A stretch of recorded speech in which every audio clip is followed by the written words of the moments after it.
अनेक वर्षांपूर्वी दूर समुद्रामध्ये एक खूपच सुंदर आयलंड होता, जिथे मोठमोठली झाडं, सुंदर तलाव आणि गोड गोड पाण्याचे झरे होते. आणि हो, इथली एक गोष्ट तर मी सांगायलाच विसरले.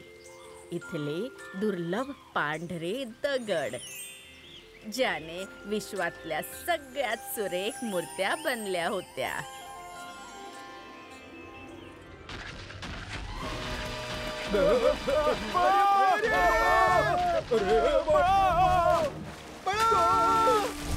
अरे, कोण आहे ज्याने या दगडांचा पाऊस सुरू केलाय?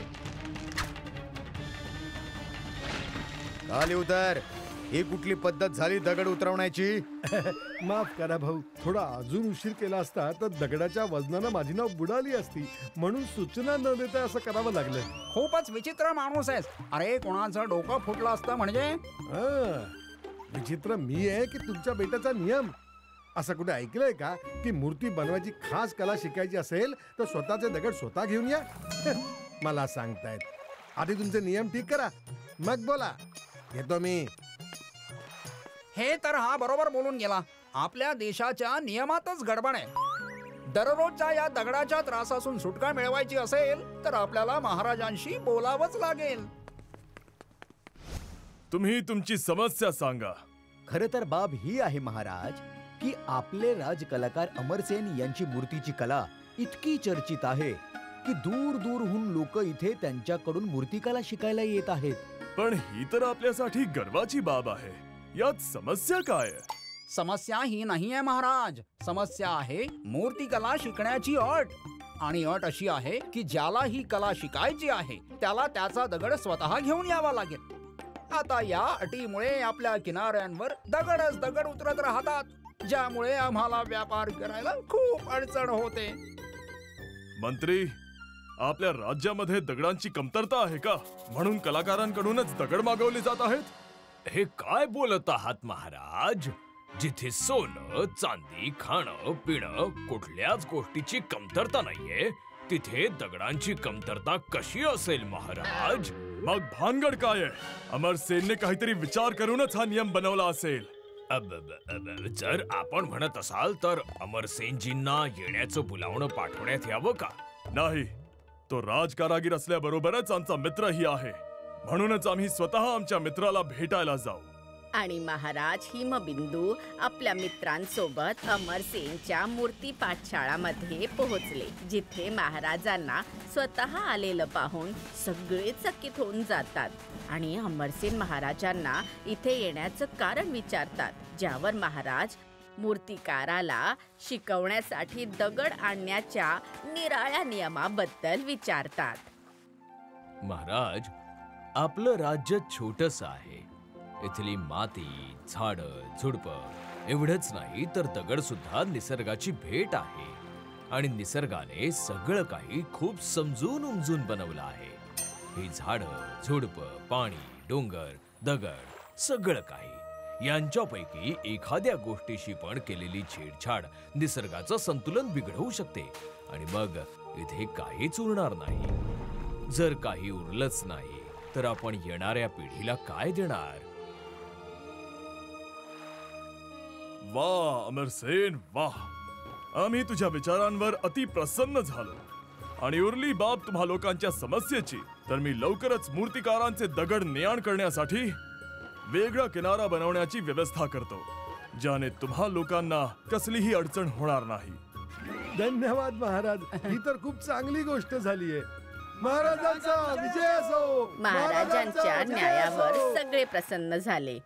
जसं की राजाने सांगितलं होतं, दगड ने-आण करण्यासाठी वेगळा किनारा बनवण्यात आला, ज्याने व्यापारी पण त्यात व्यापार आनंदाने करायला लागले. काही वर्षांनंतर जेव्हा महाराज हिमाबिंदूच्या जागी त्यांचा मुलगा राजदीपने गादी सांभाळली, तेव्हा सगळं काही हळूहळू बदलायला लागलं. कारण महाराज हिमाबिंदू आणि नवीन महाराज राजदीपच्या विचार करण्याच्या पद्धतीमध्ये बराच फरक होता.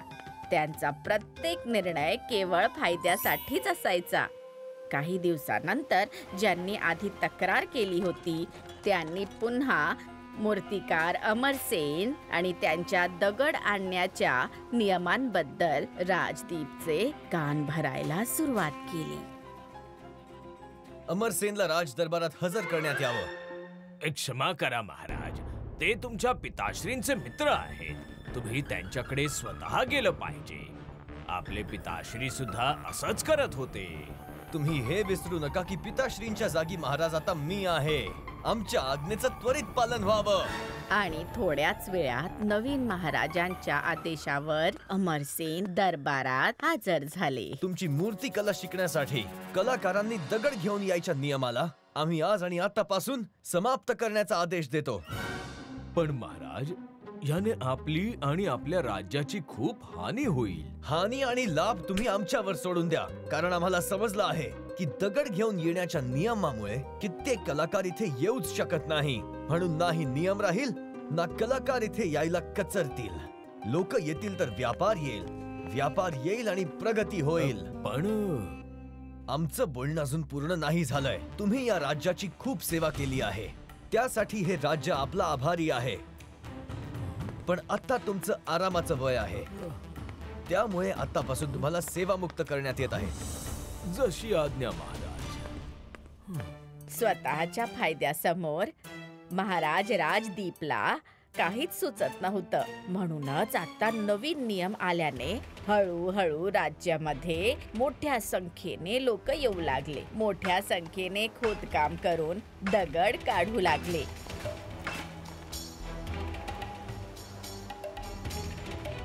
दगड काढल्याने झाडं पडायला लागली. खोदकामाच्या धूळ मातीने पिकं खराब व्हायला लागली. उकाडा वाढायला लागला. दुष्काळ पडायला लागला, ज्याच्यामुळे हळूहळू लोक बेट सोडून जायला लागली. आणि काहीच दिवसांमध्ये बेटावर दगडांच्या मूर्त्यांव्यतिरिक्त अजून काहीच उरलं नाही. आणि जसं की अमरसेनने महाराज हिमाबिंदूला सल्ला दिला होता की जर निसर्गाचं संतुलन बिघडलं तर सगळं काही संपून जाईल, आणि ते आज सत्यात उतरलं. अशा प्रकारे राजाच्या एका चुकीच्या निर्णयाने त्या सुखद बेटाला उजाड बनवून टाकलं आणि आनंदात राहणाऱ्या लोकांना आपलं घर सोडून जायला भाग पाडलं. तिकडे राजाच्या चुकीच्या निर्णयामुळे त्याला त्याचं राज्य सोडून जावं लागलं. इकडे वाटतंय की उप्पी काकाच्या चुकीच्या निर्णयामुळे आपल्याला टेंट सोडून जावं लागेल. उप्पी काका, अम्माने सांगितलं होतं ना की नदीच्या किनाऱ्यावरून दगड बाजूला करू नका. आता बघा, त्यामुळे पाणी टेंट मध्ये घुसतंय. सॉरी अम्मा. अय्यो, आता आपण झोपणार कसे जी? बाबू चिरू, चला.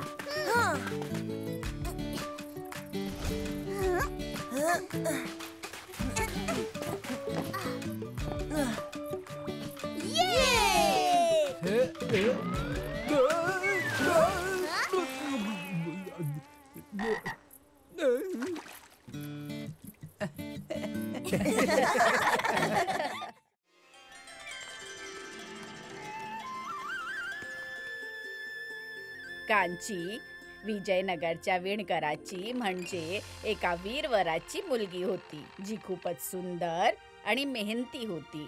एकदा महाराज विद्याधरांचा मुलगा श्रीराम नगरामध्ये फिरायला निघाला आणि त्याची नजर कांचीवर पडली, जी चरख्यावर कपडे विणत होती.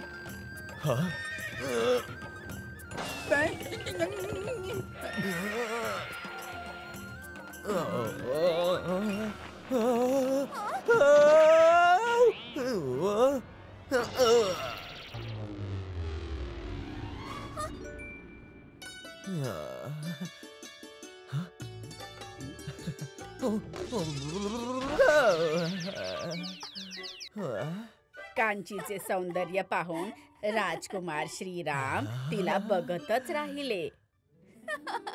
त्याने अशी सुंदर आणि मेहनती मुलगी आजपर्यंत पाहिली नव्हती. म्हणून त्याने लगेचच कांचीशी लग्न करायचा निर्णय घेतला.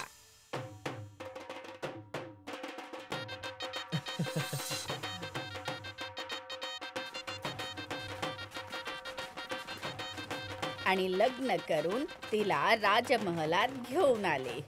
कांचीसाठी महलामध्ये सगळ्या सुविधा होत्या, पण तरी सुद्धा ती खुश नव्हती, कारण लहानपणीपासून तिला स्वतःचं काम स्वतः करायची सवय होती. पण इथे तर कायम तिच्या मागे पुढे नोकर चाकर असायचे, ज्याने तिला कुठलंही काम करावं लागत नव्हतं. त्यामुळे राजमहलात राहून सुद्धा ती उदास होती.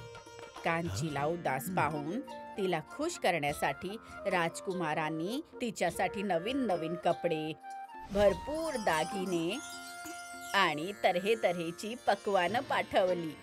पण तरी सुद्धा कांची खुश झाली नाही. आणि एक दिवस कांची बागेमध्ये आराम करत होती. गावातलं आयुष्य किती चांगलं होतं. मी माझं काम स्वतः करत होते. आजूबाजूला किती लोक असायची बोलण्यासाठी. पण इथे ना करायला काम आहे, ना कोणी माणूस ज्याच्याशी मी गप्पा मारू शकेन.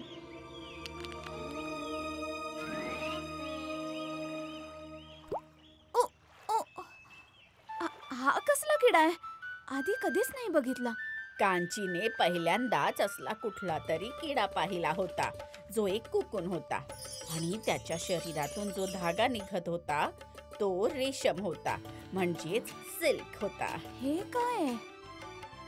कुठला तरी धागा वाटतोय. किती मऊ आहे. याने तर मी किती चांगले चांगले कपडे बनवू शकते. शिपायांनो, जी राजकुमारी. या झाडावर असे जेवढे रेशमी किडे आहेत ते सगळे जमा करून घ्या आणि गरम पाण्यामध्ये टाकून त्यांचं रेशीम काढून घ्या.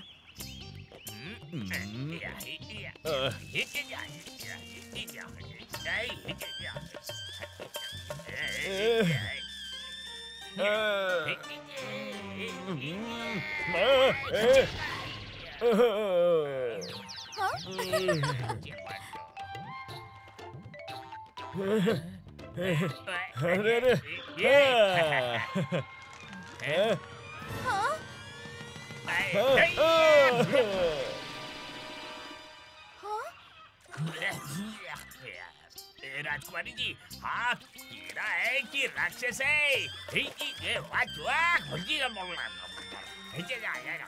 राजकुमारीच्या आदेशाने शिपायांनी झाडावरून सगळे कुकून जमा करून त्यांना गरम पाण्यामध्ये टाकलं, ज्याने भरपूर रेशीम जमा झालं. हे पाहून कांची खूप खुश झाली आणि रेशमापासून कपडा बनवायला तिने एक चरखा मागवला. हे तर अद्भुत कापड आहे. एवढं मखमली आणि सुंदर कापड मी माझ्या आयुष्यात कधी नाही पाहिलं. मी पण नाही पाहिलं. आणि मला आनंद आहे की तुम्हाला हे आवडलं. मला असे अजून कपडे बनवायची इच्छा आहे. हो हो राजकुमारी, तुम्ही तुम्हाला पाहिजे तेवढं कापड बनवा. शिपायांनो, महाराणींना राज्यातले सगळे रेशमी किडे आणून द्या. आजपासून राजघराण्यातील सगळी लोक याच कपड्यापासून बनलेले रेशमी पोशाख घालतील. हो राजकुमार. आधीप्रमाणे काम केल्याने कांचीच्या चेहऱ्यावर हसू परत आलं. आणि अशा प्रकारे कांचीने बनवलेले कपडे एवढे रेशमी, एवढे मखमली होते की हळूहळू त्यांची चर्चा आजूबाजूच्या राज्यांमध्ये पोहोचली आणि सगळ्यांनी ते रेशमी कापड बनवायची इच्छा दाखवली. महाराजांचा विजय असो. मी आपल्याकडे महाराज हिमाबिंदूंची एक विनंती घेऊन आलो आहे. हो हो महामंत्री, बोला. आम्ही आपल्या राज्यात बनलेल्या रेशमी कपड्यांबद्दल खूप ऐकलं आहे. महाराजांची इच्छा आहे की ते बनवण्याची विद्या आम्हाला पण सांगण्यात यावी. अखेर ज्ञान वाटण्यासाठीच तर असं. आणि आपल्या असं करण्याने आपलं नाव चारही दिशांना होईल. हो, का नाही. क्षमा करा महाराज, पण मला काही बोलायचं आहे. आज्ञा आहे राजकुमार. ही विद्या आपल्या राज्यातली धरोधर आहे. आपण याचा व्यापार करू शकतो, तो पण या विद्येचं रहस्य कुणालाही सांगू शकत नाही. आणि विचार करा महाराज, या अद्भुत रेशमी कापडाच्या व्यापाराने आपलं राज्य किती समृद्ध होईल. आम्ही राजकुमारांच्या या बोलण्याशी सहमत आहोत. महामंत्री, आम्हाला क्षमा करा. काही हरकत नाही महाराज. राजकुमारांनी व्यापाराची अनुमती दिली आहे, हेच आमच्यासाठी पुरेसं आहे.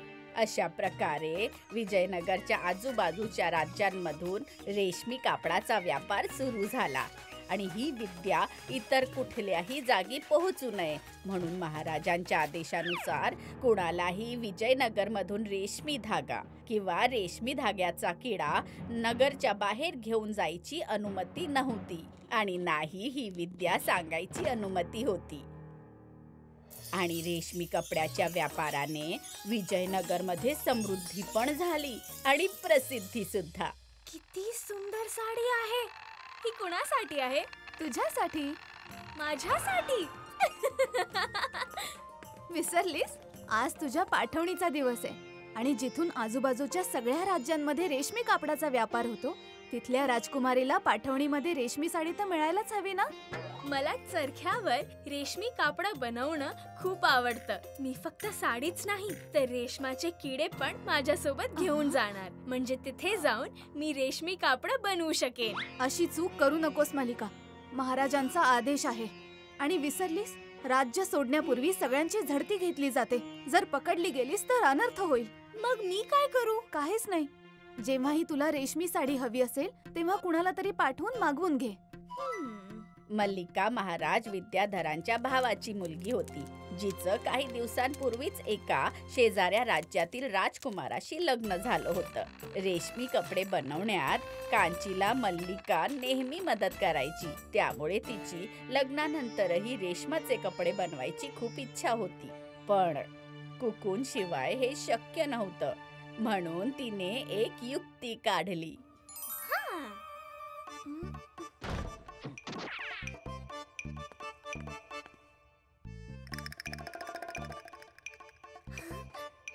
आता बघते मला यांना इथून घेऊन जाण्यापासून कोण थांबवतं.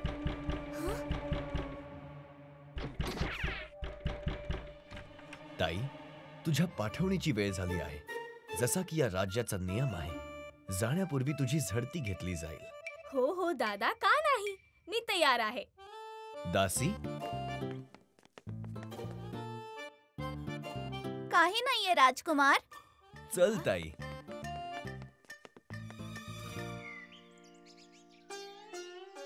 मल्लिका खूप चालाखीने स्वतः सोबत कुकून घेऊन दुसऱ्या राज्यात निघून गेली आणि तिथे जाऊन सिल्कचे कपडे बनवायला लागली.